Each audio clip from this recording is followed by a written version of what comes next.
Patuloy na nagbibigay serbisyo, pag-asa at saya. GMA Regional TV, kapuso ng bawat Pilipino.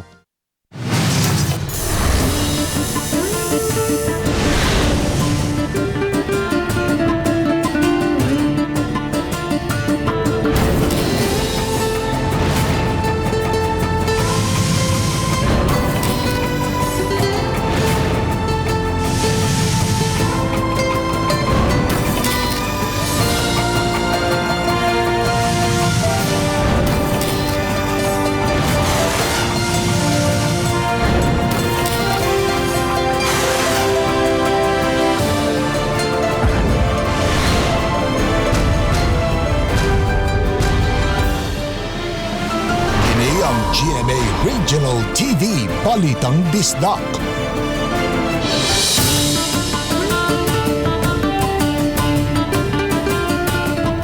Mayong hapon na kining inyong GMA Regional TV, Balitang Bisdak, ang bugtong kasaligan, kasandigan o kanangpan sa mga Bisaya. Ako si Bobby Dalsal.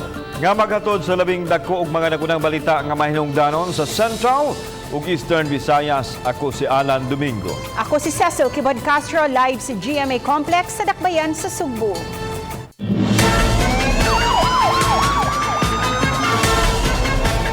Batang lalaki nga bag-ulang himugso, giabandonar sod sa merkado sa barangay Poblasyon sa lungsod sa Barili nining lalawigan sa Sugbo. Unang nakadawat ang Barili Police Station sa taho pasado alas 8 sa gabi ni adtong Setyembre 26, kabahin sa nakaplagang bata nga gibilin sa lamisa sa merkado. Daling gidali sa pagdala sa District Hospital sa Barili aron mahiling ang panglawas niini. Gipahibaw na ang Municipal Social Welfare Office sa kahimtang sa maong bata. Sa pagkutlo ning balita, gisusi pa sa kapulisan kinsa ang ginikanan nga mituyo og bilin sa bata sa merkado. 11 ka mga tao ang nadakpan human masakpi sa akto nga nagtigbakay sa sitio Kimba, Barangay San Roque, Dakbayan sa Talisay. Si Chona Carrion sa report. Bisan pa man nga higpit ang pagdili sa tigbakayan, aduna gihapoy magtago-tago nga mopahigayon ini. Apan bisan pa niini, nasakpan ra gihapon sila sa mga sakop sa Talisay City Police Station. 11 kadila na sikop sa ronda kagahapong adlaw, samtang ang uban daling nakasibat. Nasakpit usab ang pipila ka mga manok igtatari. Gihigpitan ang tigbakay kay makatapok kini og daghang mga tawo nga posibleng magkatinakdanay sa COVID-19. This goes to show that ang atong mga tao wa kasabot sa sitwasyon. So they keep on insisting nga pwede mag-gathering, nagtigbakay gapon sila. Kung naay gathering, COVID is present. So we arrested them. Pasakan og kaso ang dinakpan karong adlaw. Uban ni Rinanti Quiñones, Chona Carrion, Balitang Bisdak.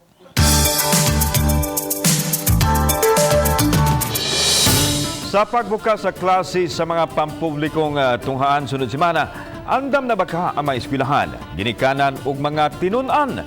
Kini ang gitutukan sa usa sa labing dako nga tunghaan sa Cebu City, ang Guadalupe Elementary School nga mipahigayon sa ilang dry run sa ipatuman nga sistema sa new normal sa ilang klase. Ania ang report. 6,000 ka mga tinun-an ang na-enroll sa Guadalupe Elementary School. Nining tuig tigtungha, busa, ipangitaan nila og pamagi nga dili maghuot ang mga ginikanan nga mokuha sa mga module sa eskwelahan. Karong adlaw mihimo sila og dry run sa material distribution diin giuna nila ang worksheets sa mga tinun-an. Higpit nga protokol ang gipatuman. Kada grade level ang tugutan nga pasudlon sa eskwelahan nga kuhaan sa ilang body temperature, mo fill up sa contact tracing form, manghuga sa kamot ug dayon ibutang sa triage ang form sa dili pa tugutang makaadto sa mga classroom aron kuhaon ang mga materials. Aron makontrol ang ginakanon sa mga ginikanan, gi-cluster ang mga ginikanan din pitulang ang mahimong mokuha sa module ug mauna usab ang mapud-apud sa ubang mga ginikanan pag puli-puli sila sa tahas. Aside from the clustering of the parents, nasa tay coordination with the barangay. Katong mga non-resident sa Guadalupe, ato to silang kung wala gyud makakuha nila atog yung makuha ang mga mahatod ang mga modules dito sa mga bata nga di kaari sa eskwelahan. Si Shirley Baguod, adunay 5 ka mga anak nga nagtungha mipadayag nga hasol man apan gikinahanglan nga magsakripisyo kay alang raman sa kaayuhan sa mga bata. Kung lisod isgutan sir, grabe jud ka lisod pero ang mahimo padayon lang. Dili maundang ang 5. Dili oo. Madyo importante di jud sila maundang. Para na mo karon sir nabaguhan lang mi sir pero manad lang siguro mi sa kanang kadugayan. Suma ni Serilina Liren ang principal.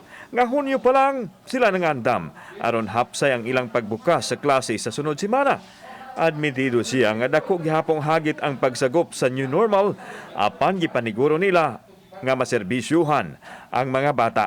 Nasabutan sa mga magtutudlo, there are 169 teachers in our school. Nagsabot mi nga for a start, we will organize once a week online class. Kadtong na ay access sa internet bisag 5 ra ka buok, 6, 7 para ma-encourage kid sila ginahinay. Sa 6,000 ka mga tinunan sa Guadalupe Elementary School, 44 lang ka mga tinunan ang nag-online classes. Kauban si Clover Lumayag, ako si Alan Domingo. Balitang Bisdak.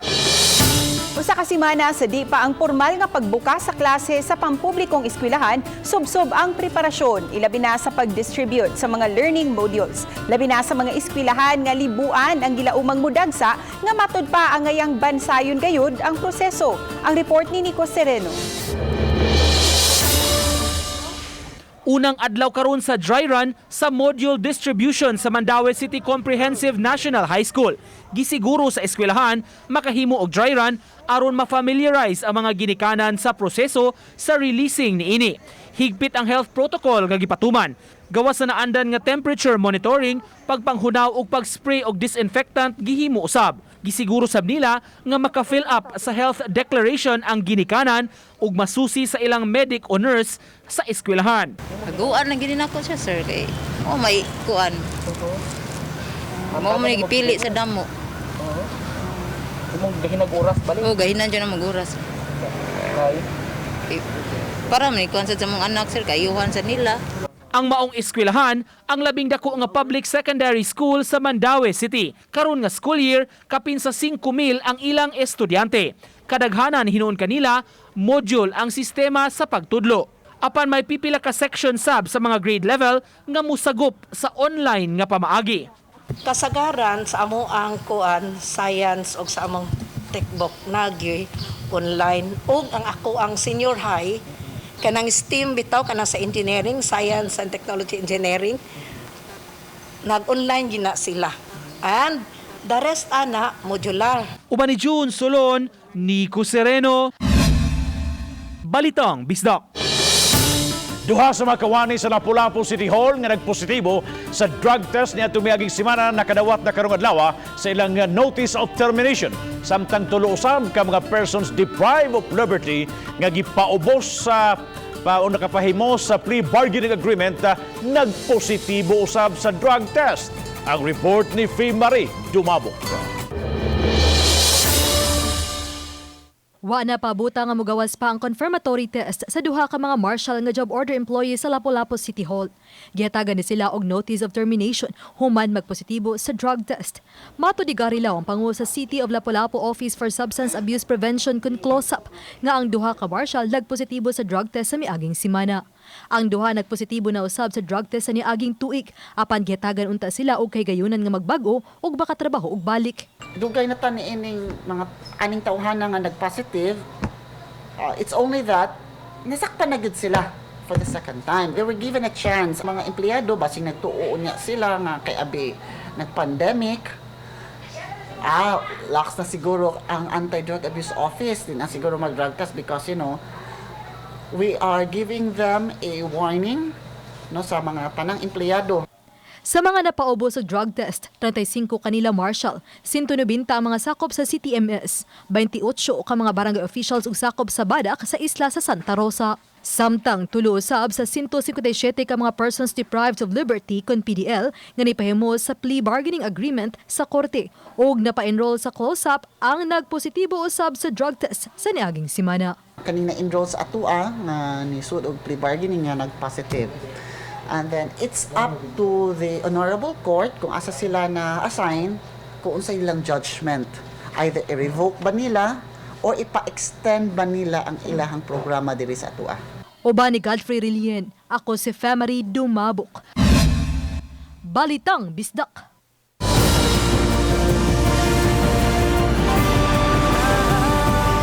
Kini ang GMA Regional TV Balitang Bisdak.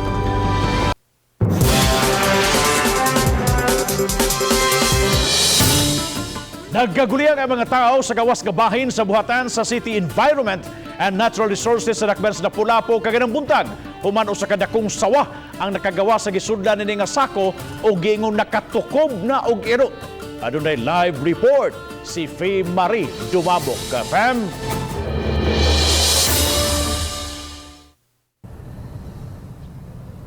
Babang maong sawa ang gi-turnover sa taga-barangay Maribago ngadto sa sentro kaganihang udto. Gingon nga ikawalo na kini nga sawa nga nadakpan sa mga mulupyo sa Lapu-Lapu City sud lang ning buwana. Nakalimtan kadiyot ang social distancing sa gawas sa pipila ka bahin sa Lapu-Lapu City Hall tungod sa nadakpang bitin.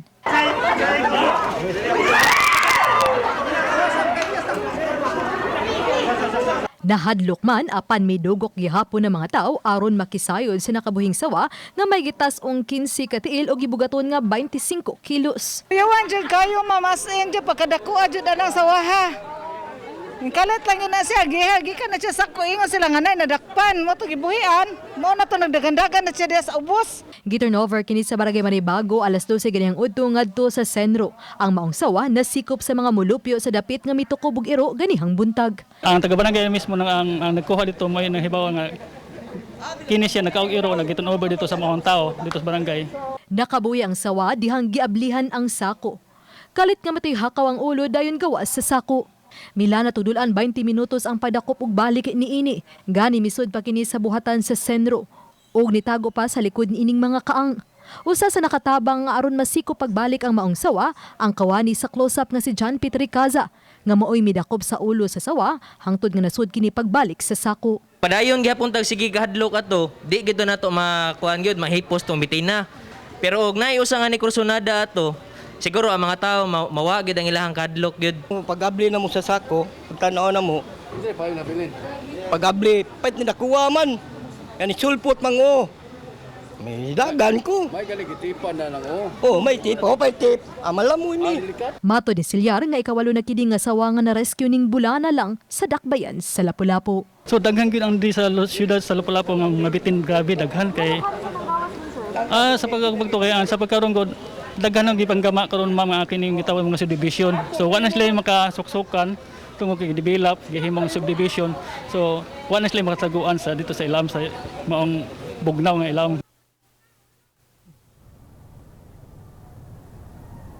Bab, daling giandam karon sa sentro ang gikinahanglan mga dokumento aron hingpit nilang ma-turnover ngadto sa Department of Environment and Natural Resources kon DNR7 ang maong sawa alang sa insaktong pag-safekeeping.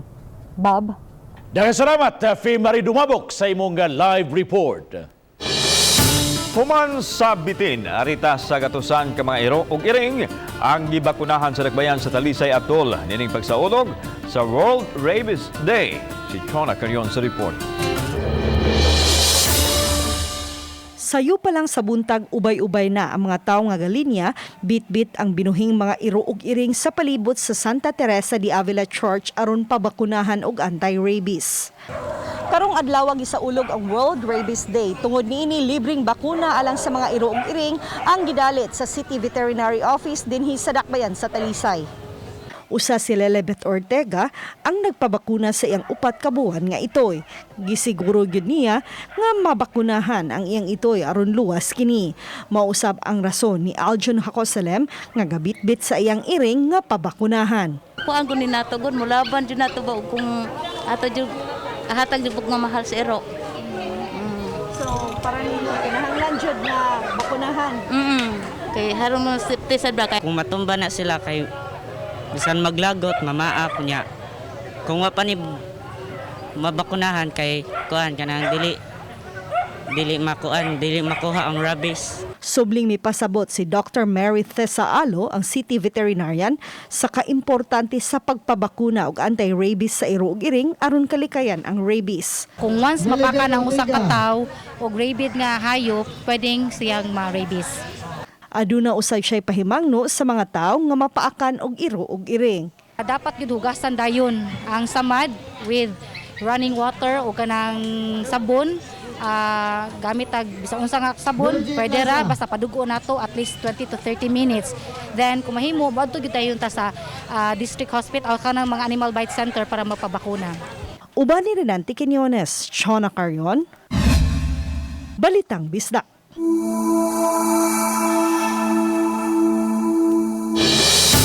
Hapsayra ang pagpatuman sa mga protokol sa mga samang sa dakbayan sa Cebu nga gisugda ni atong adlawng Sabado. Gawa sa kapulisan, miabag usab ang mga force multipliers sa pagpatuman sa mga health protocol.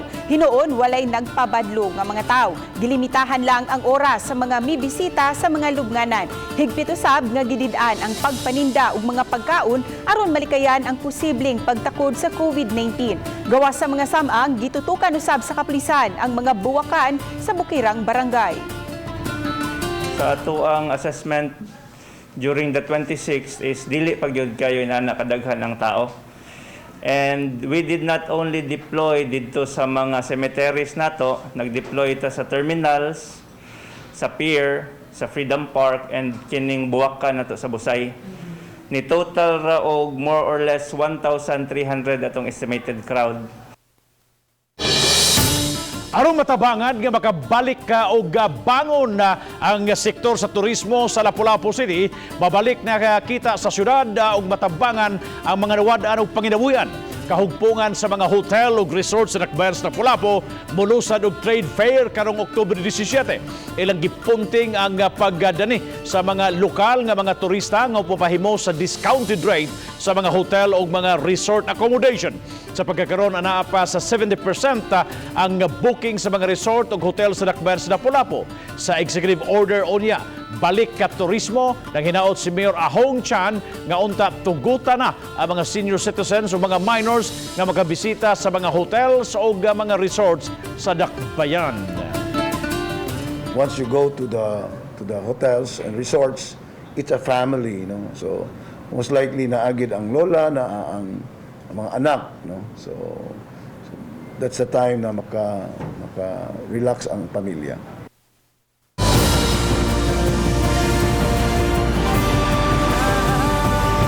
Kini ang GMA Regional TV Balitang Bisdak.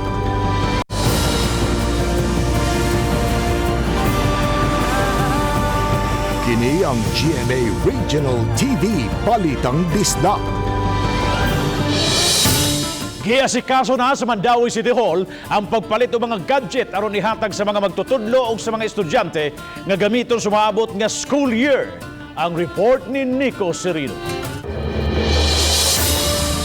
Natapos na ang bidding sa City Hall sa mo-provide og mga gadgets alang sa bag-o nga school year.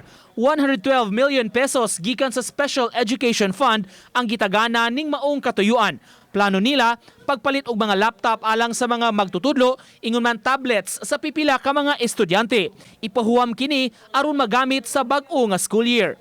Na-bid out na and ang DepEd muhatag na lang na sila og ato ang silbi criteria ug kinsa toy pangtagaan sa mga tablets labi na tong mga wa gyud palit sa maong matang sa kahimanan. Malaumon si Ibanez makuha na mga items ug maapod-apod na labi na kay magsugod na sab ang school year sunod buwan. Sa Mandawi City Division, modular learning ang pamaagi sa pagtudlo sa mga public schools. May pipila hinuon ka eskwelahan nga blended umusagop sa modular sagulan ug online component. Kung module ang hisgutan, matod ni Attorney Marinel Oro, Information ug Legal Officer sa DepEd Mandawi, natapos na ang mga eskwelahan sa Week 5 sa reproduction ini. Nagpadayon pa sila karon sa week 6 modules. Sa Tabuk National High School, natapos na sila sa reproduction sa first quarter o 7 weeks sa klase. Mihunong una ang eskwelahan sa printing karon, samtang gihimo ang dry run sa module distribution. For now kay nag-prepare pagid mi para sa karon nga opening manggod, so ang among attention, ang among focus kay naa sa gyud sa kanang distribution ug sa opening pagsugod sa class. Uban ni June Solon, Nico Sereno, Balitang Bisdak. Padayon ang monitoring sa City Veterinary Office sa Dakbayan sa Talisay. Labi na nga aduna na usay mga kasong natala sa Luzon sa African Swine Fever. Mato ni Dr. Mary Tessa Alo, ang City Veterinarian nga kanunay ang ilang ipahigayong inspeksyon sa kamerkaduhan sa Dakbayan. Lakip na ang mga supermarkets, random usab sila mapahigayon og checkpoint sa mga baboy nga iagi sa Dakbayan. Gidili gihapon ang mga karne gikan sa mga ASF infected areas sa nasod.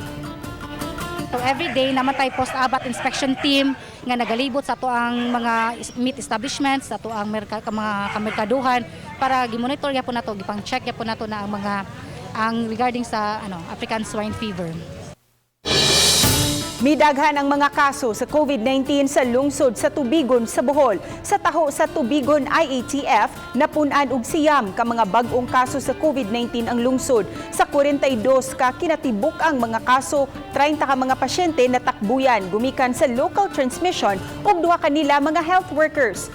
12 ang naka-recover. Padayon paghihapon ang granular lockdown sa pipila ka bahin sa mga barangay Puok, Occidental, Putohan, Kahayag, Pinayagan Norte, Diwanon, Pook Oriental ug Sentro. Ang probinsya sa Bohol sa pagkakaron adunay 314 ka mga confirmed cases, 50 ka mga active cases, 256 ka mga recoveries ug 8 ang namatay.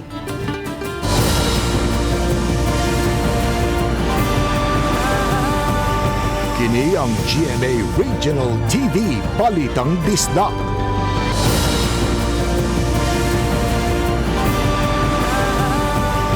Kini ang GMA Regional TV Balitang Bisdak. Sa kasurugan sa World Rabies Day, giilaw gipasidunggan sa mga otoridad ang mga lugar din sa Central Visayas nga pabiling rabies-free sud na sa pipila ka mga tuigan. Dungan sa pag-awhag sa mga pet owners nga siguraduhang mabakunahan yon ang ilang mga binuhi. Ang report ni Faye Marie Dumabog. Pipila ka adlaw ang milabay may mga binuhing manok nga gituhang gibalbal apan gipaakan di ay sila sa irong buang. Kini ang gustong likayan sa Lapu-Lapu City Veterinary Office sa ilang pag-awag sa mga pet lovers nga bakunahan ang binuhing mga iro ug iring. Mato Delinita Laude nga importante usab nga paparehistro ang mga iro aron kuno galing makadisgrasya sama sa makapaak mahibaw-an ang estado niini. Laing awhag ni Laude sa publiko nga ipahibaw kanila kung aduna may mga saag nga iro aron makuha ang mga iro sa kadalanan ug kalikayan ang posibilidad nga makapaakini o mga tao o kaha sa laing mananap. Ang hangyo ni Laude sang putanan sa naitabo sa barangay Suba Basbas sa miaging simana nga ang iro nakapaak og binuhing mga manok. Nag-offer sad ta og free vitamins, deworming, free registration. Naay manawag sa tuwa or ang usually nato nga kuan ay mga subdivision sad nga kuan sila request gyud og impounding. Kini maoy city impounding area dinhi sa Dakbayan sa Lapu-Lapu din sa pagkakaron aduna sila 15 ka mga iro. Kini sila sagad mga surrender dogs kay matud pa man sa nagdumala ang ilang mga amo or tag-iya wa na ikapatambal ug way ikapakaon tungod sa kalisod ug tungod usab sa nasinating pandemya karong panahona. Mamahimong mapasagop na ang mga ero pipila ka buwan gikan sa pagluas niini. Pipila sa mga ero nga di-avail sa maong serbisyo kagayang buntag, mga mixed breeding sama sa Shih Tzu ug Aspin. Ang uban sa mga tag-iya niisip na kanila nga kabahin sa ilang pamilya. Para masave lang ni siya kuan, sumbako makabuhi ba makapaak. Namuning gipakasama nga amo pong anak. Kay kanang kuan man siya, kuan namang sila o bali upat na sila ang iro sa balay ba din. Mabilin sa balay. Uban ni Godfrey Rilien, ako si Faye Marie Dumabok. Balitang Bisdak. Dakbayan sa Lapu-Lapu may palabang og ordinansang naglatid sa saktong paglabay sa mga face mask ug ubang COVID-19 protective equipment. Subay nini ang Solid Waste Management Section na nawagan nga hatagan og protective gear ang tigkolekta sa mga basura. Si Luan Merondina sa report. Kabahin na sa pang-adlaw-adlaw natong panikay-sikay ang pagsulubog face mask sukad miigo ang pandemya aron makalikay nga matakbuyan sa COVID-19. Apan lagi daw sa gibaliwala lang usab sa kadaghanan ang dakong risgo sa panglawas kung kini dili matarong og hipos. Gani sa mga parking lot ug bisan sa kilid sa daan makita ang mga ginamit nga face mask nga nagpasad lang. Subay niini ang sangguniang panglungsod sa dakbayan sa Lapu-Lapu mipalabang og ordinansa nga magpahamtang og silot ug multa sa dili insaktong pagdispose o paglabay sa mga ginamit nga face mask o ubang protective gear batok sa COVID-19. Og mahimo lang kay ato ang practice before katugaling plastic na black. Ang ato ang COVID waste atong ikuan og yellow. Nya butagon natong mark nga COVID garbage. Ubos sa naasoing ordinansa, pamultahon og 1,000 ka pesos ang makalapas niini sa unang higayon. 3,000 pesos usab nga multa kung kini second offense na. Samtang 5,000 pesos nga multa og pagkabilanggo sa dili moubos 1 ka buwan ug dili molapas usab sa 6 ka buwan sa third offense. Lakip sa gimanduan nga motuman sa ordinansa ang mga panimay ug mga balay patigayon sa dakbayan. Makakita ito sa mga parking area nga face mask ipanlabay. So, og ingon ta nga delikado ang hazardous garbage with more reason nga delikado ang COVID garbage because of the fact that the virus will just spread even in a minute. Samtang nanawagan si Bonifacio Umpa Jr., pangu sa Solid Waste Management, nga unta hatagan og protective gear ang mga kawani sa Material Recovery Facility ug kadtong mga gisangunan sa pagkolekta ug paghipo sa mga basura. Matud ni Umpad, sa pagkakaron, bugtong ang isolation facility lang sa Gunob ug ang mga hospital ang nagsegregate sa ilahang mga COVID waste. Busa sila nga tigkolekta ug tigbahig sa basura ang nabutang sa dakong risgo. Kanig yung ato ang kuan mga kolektor in town, medyo tinuod ang amo face mask, mo face shield mi nya wala gitaon tay gitawag og proper nga PPE gyud kana bitong hole. May unta nga ato unta nang i-apply ngadto sa tong mga kolektor. Uban ni Cleofer Lumayag, Luan Merondina, Balitang Bisdak. Kaso sa mga nataptan sa tibuok kalibutan sa COVID-19 miabot na sa 33 million cases karong hapon. Kapin sa 300,000 cases niini ana sa Pilipinas. Ang report ni Femery Dumabo. Base sa worldwide data, alas 2 kaganihang hapon, ana-ana sa kapin 33 milyones ang mga hitaptan sa COVID-19 sa tibuok kalibutan. Dulaan sa 23 milyones na niini ang nangaayo na. Dulaan usab sa 998,000 ang nangamatay. Sa talaan sa DOH kagahapon sa hapon, kapin sa 304,000 na ang kaso sa Pilipinas. Apan dulaan sa 253 niini ang nakarecover na. Hinungdan nga 46,000 na lang ang aktibo nga mga kaso. Sa Central Visayas, gahapon sa hapon, mitala ang DOH-7 ug dulaan sa 21,000 nga total COVID case. Hinuon 1,713 ang aktibo nga mga kaso. Sa probinsya sa Cebu, sa 5,555 nga katibok ang kaso, 600 lang kanila ang aktibo. 183 ang aktibo nga kaso sa Bohol ug 64 sa Negros Oriental. Way nadugang nga kaso sa Siquijor. Sa Cebu City, dulaan man sa 10,000 ang kaso, apan 398 lang niini ang aktibo. 213 na lang usab ang aktibo sa Mandaue City ug 255 sa Lapu-Lapu City. Sa Eastern Visayas, adunay 4,550 ang kinatibok ang kaso sa COVID-19 ug 697 lang niini ang mga aktibo nga kaso sa COVID-19. Ako si Femery Dumabok. Balitang Bisdak. Mayong adlaw kinitong latest weather update karong adlaw, Monday, September 28, 2020. Ang habagat or southwest monsoon ang paday nakaapekto sa may kasadpang bahin sa Luzon, samtang ang Intertropical Convergence Zone or ITCZ ang nakaapekto sa may lalawigan sa Mindanao. Kini ang panagtagpo ng duha ka hangin gikan sa northern ug southern hemisphere. Sulod sa atong 24 oras na forecast ang tibuok sa Visayas, Occidental Mindoro, Palawan kasama na ang Kalayaan Group of Islands, makasinati ng panagsama panganuron ngadto na sa madag-umon na kalangitan ug natay mga patak-patak na mga pag-uwan ug kini mga pagpanugdog og kilat. Padayon ta mag-monitor sa atong mga gi-issue ng mga thunderstorm o rainfall advisories. Dinhi sa Cebu ang haring adlaw mosalop sa alas 5:36 sa hapon ug musilang sa alas 5:33 sa buntag.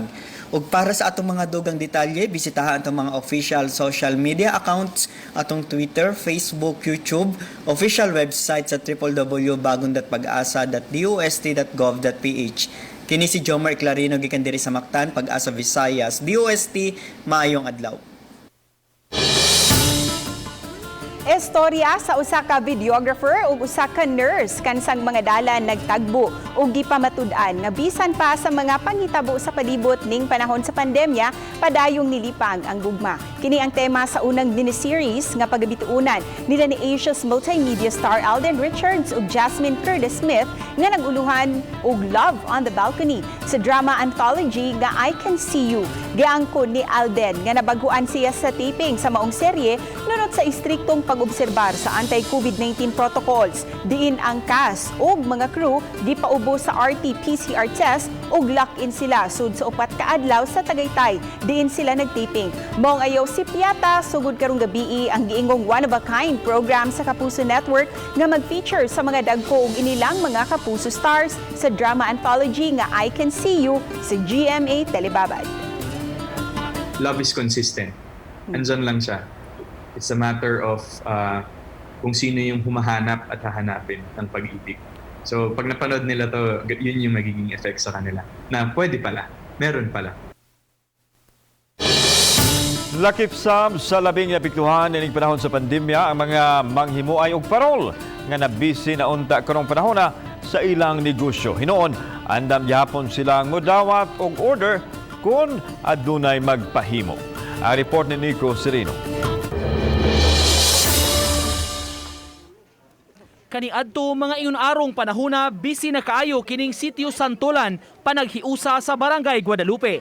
Naila kining maong lugar kay daghan ang manghimuay ug mga Christmas lanterns o mga parol. Apan karong panahon sa pandemya, mabantayan nga nagmingaw ang dapit. Usa sa nagnegosyo dinhi sinoy Efren Caballes nga mang-hire sub sa mga kasilinganan aron maggama og parol. Sa miaging tuig, moabot sa 7,000 ka piraso sa parol nga ginama sa kawayan ang ilang nahimo. Way namuhat. Oo. Kay tungod sa pangumpra na mo, lisod mo kayo. Nga, wasa mi ka galing sa kenan. Urong sa mirong tuiga. Wa pa gini are. Ang among mga suki, daghan mi mga suki mo are dere. Nga, wa mi ka lihok. May unom ka grupo tanan sa mga parol makers sa dapit. Apan karon mag-agad na lang sila kung may magpa-order o magpagama, una sila mo trabaho. Ang ubang nagnegosyo ni ini, kanya-kanya na lang og diskarte aron makakwarta. Hinuon giklaro ni Noy Efren, bisan pa ni ini, malaumon gihapon sila sa pag-abot sa Pasko nga puno sa pangandoy ug paglaom. Pero po ngayon yung Pasko, bisag way mga dekorasyon sa pamarol. Wala lang. Kung naay mo are dali mo saag nga magpabuhat na mo. Basta daghan lang, amo og untahon na lang yun. Uban ni Godfrey Relien, Nico Sereno, Balitang Bisdak. Daghang salamat sa mga kapuso nato. Apil na ang nasa gawas sa nasod nga nakisayon sa mga dagko ug mga nagunang balita sa rehiyon.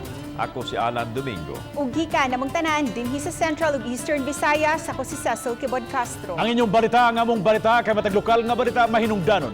Kini ang inyong GMA Regional TV Balitang Bisdak. Buong puso para sa Pilipino. Ako si Bambi Nalsaro. O 88 ka adlaw na lang, Pasko na. Mayong hapon mga kapuso.